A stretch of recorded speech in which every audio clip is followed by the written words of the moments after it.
पश्चिम बंगाल के 2 दिवसीय दौरे पर हैं गृह मंत्री अमित शाह। आज दूसरे दिन उन्होंने शुरुआत की दक्षिणेश्वर काली मंदिर में पूजा अर्चना के साथ।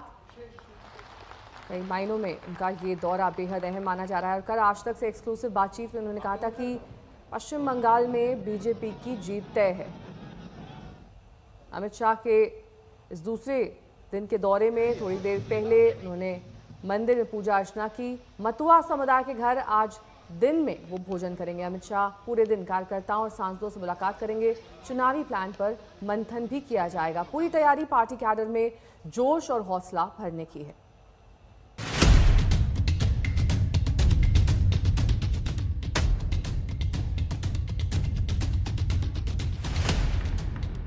बंगाल विजय की कामना कर रहे अमित शाह आज मां काली के दर पर पहुंचे। दक्षिणेश्वर काली के दरबार में अमित शाह ने पूजा अर्चना की। बंगाल विजय का आशीर्वाद भी मांगा। कितना महत्वपूर्ण है अमित शाह का ये दौरा, आप इसका अंदाजा ये लगा सकते हैं कि जब बिहार में चुनाव हो रहा है तो अमित शाह बंगाल में है और यहाँ पे कैंपेनिंग कर रहे हैं।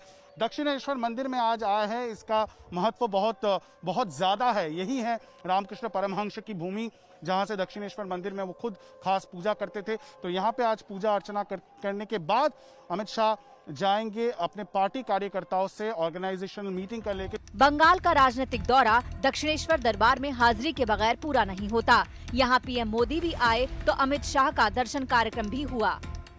इस दौरे में अमित शाह खुद को बंगाल की माटी और बंगाल के मानुष से जोड़ने में लगे हैं। कल आदिवासी के घर दिन का भोजन किया, आज काली वंदना की, तो आज के दोपहर का भोजन वो उत्तरी 24 परगना में मतुआ समुदाय के साथ करेंगे। मतुआ समुदाय के लोग बांग्लादेश से शरणार्थी बनकर आए थे। बंगाल में 70 लाख से ज्यादा इस समुदाय की आबादी है। कम से कम 6 लोकसभा सीटें ऐसी हैं जहां ये निर्णायक भूमिका में हैं।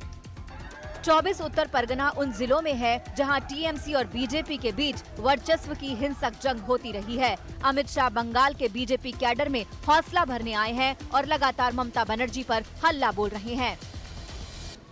और आज वही भूमि पर जिस प्रकार से अपीसमेंट की पॉलिटिक्स, तुष्टीकरण की पॉलिटिक्स चल रही है, इससे बंगाल की ये महान परंपरा आहत हुई है।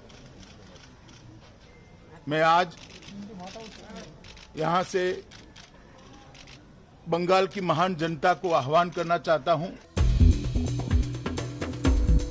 अमित शाह के बंगाल दौरे को बारीकी से देखें तो पता चलेगा कि बीजेपी की नजर आदिवासी मतदाताओं पर है। बांकुरा में बिरसा मुंडा को श्रद्धांजलि, आदिवासी के घर पर खाना खाना, सब कुछ चुनावी प्लानिंग का हिस्सा है। बंगाल के आदिवासी बहुल जंगल महल में आने वाले इस इलाके में बीजेपी ने अच्छी पैठ बनाई है। 2019 के लोकसभा चुनाव में इस इलाके और आसपास बीजेपी ने 7 लोकसभा सीटें जीती थी। इनमें बांकुरा, बिष्णुपुर, पुरुलिया, झारग्राम, मेदिनीपुर, बर्धमान, दुर्गापुर जैसी सीटें शामिल हैं। बांकुरा के दौरे से आदिवासी इलाकों की 126 विधानसभा सीटों पर शाह की नजर है। अमित शाह दक्षिण और मध्य बंगाल की 80 सीटों से आए संगठन के लोगों से मिलेंगे। उनका बीजेपी के सांसदों से भी मुलाकात का कार्यक्रम है। इस बार बीजेपी बंगाल में कोई कोर कसर नहीं छोड़ रही। कोलकाता से इंद्रजीत कुंडू और मनोज्ञा लोईवाल के साथ ब्यूरो रिपोर्ट आज तक। बंगाल के बाद अब बात बिहार की। चुनावी जंग में नीतीश कुमार के नए दांव से भूचाल है। प्रचार के आखिरी दिन नीतीश ने आखिरी चुनाव का ऐलान कर खलबली मचा दी। आपको बता दें कि बिहार में अब नीतीश के इस ऐलान के मायने तलाशे जा रहे हैं। चर्चा इस बात को लेकर भी है कि क्या ये नीतीश का मास्टर स्ट्रोक है और इसका नतीजा क्या रहने वाला है।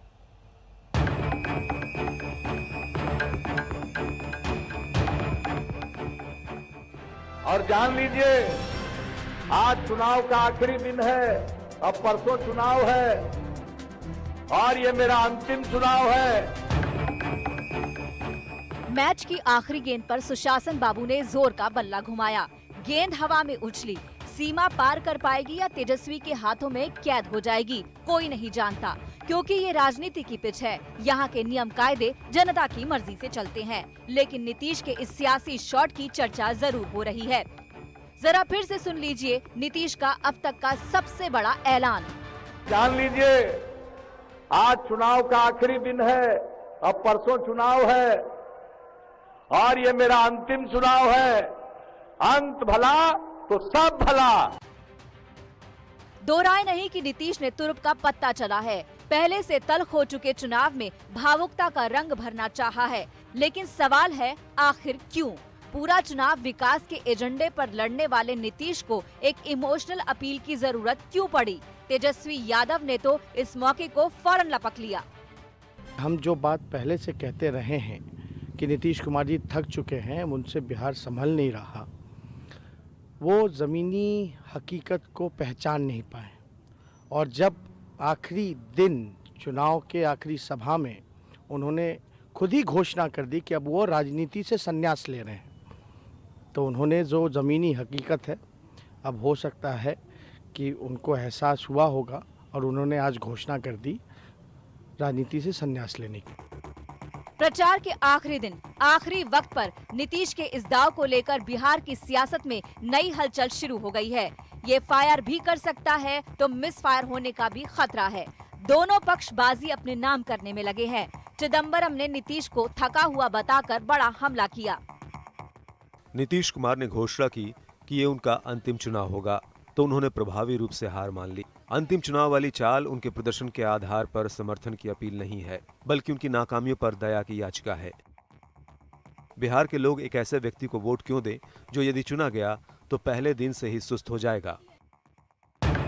नीतीश ने चुनावी मंचधार में ही रिटायरमेंट का ऐलान कर दिया है, जबकि तेजस्वी शुरू से ही उन्हें थका हुआ बताकर खुद को उनके सामने नौजवान चेहरे के तौर पर खड़ा करने की अपील करते रहे हैं।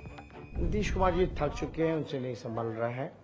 वो आप लोगों ने भी देखा, चाहे चमकी बुखार हो, चाहे जल जमाव हो, चाहे बाढ़ हो, चाहे कोरोना हो, चाहे पलायन हो, गरीबी हो, बेरोजगारी हो, कारखाने हो, एक तरह से उनका हाथ खड़ा कर दिया उन्होंने कि भैया हमसे नहीं हो सकता। समुंदर होता तो कारखाने लगाते, रोजगार तो दे ही नहीं सकते हैं। मजा ले ना भाई, मजा ले, आनंद ले।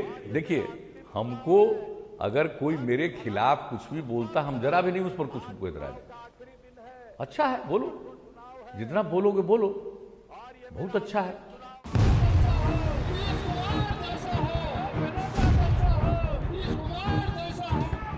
नीतीश मजे हुए राजनेता हैं। आखिरी चुनाव के ऐलान का जोखिम और फायदा सब जानते हैं।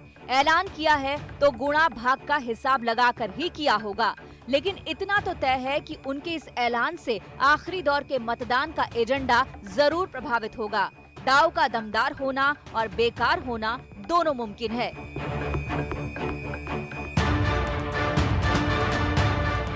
पूर्णिया से रोहित सिंह और पटना से मृत्युंजय श्रीवास्तव के साथ ब्यूरो रिपोर्ट आज तक।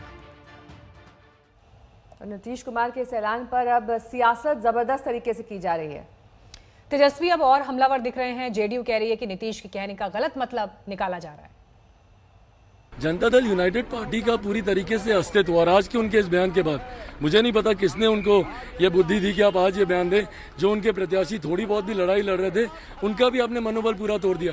जब रणभूमि से अगर नेता, लीडर ही अगर गद्दी छोड़कर अगर भाग जाए तो बाकी की भीड़ क्या करेगी, बाकी के लोग क्या करेंगे? तो आपके जो प्रत्याशी हैं उनकी तो हार आपने और ज्यादा सुनिश्चित कर दी। नीतीश जी ने लोगों का दिल से सेवा किया है और वो दिल से सबसे वोट मांग रहे हैं, और ये बहुत बड़ा दिल है, और बिहार नीतीश जी के, नरेंद्र मोदी जी के साथ। तो वो वाकई उन्होंने ठीक ही कहा है। आखिरी चुनाव क्या है, अब उम्र के जिस मुकाम पर पहुंच गए हैं तो उनको आराम करना चाहिए। उन्होंने मान ही लिया है, स्वीकार कर लिया है। तो हम तो यही आग्रह करेंगे बड़े भाई से कि अब उपेंद्र कुशवाहा छोटा भाई को आशीर्वाद दें और आराम करें, उनके लिए ही ठीक होगा। बड़ा नेता वही होता है जो अपने मुकामों को हासिल करने के बाद खुद उस अपने जगह से हटे। नीतीश कुमार को कोई हटा नहीं पाएगा, वो खुद हटेंगे, और तब हटेंगे जब बिहार एक विकसित प्रदेश की श्रेणी में आ जाएगा। ये 5 वर्षों बाद 2025 में होगा, इसी की उन्होंने घोषणा की है। लेकिन अगर बिहार की जनता क्या पता 2025 में आग्रह और करे कि नहीं आप रहिए, उनको विवश कर दे, तो कुछ भी हो सकता है। फिलहाल रुकेंगे छोटे से ब्रेक के लिए। फौरन होंगे हाजिर कुछ और खबरों के साथ। देखते रहिए आज तक। नमस्कार, मैं हूं अंजना ओम कश्यप। हमें उम्मीद है ये वीडियो आपको पसंद आया होगा। लेटेस्ट खबरों के लिए यूं ही देखते रहिए आज तक, और इस वीडियो के पसंद आने पर लाइक, शेयर, एंड सब्सक्राइब करना ना भूलें।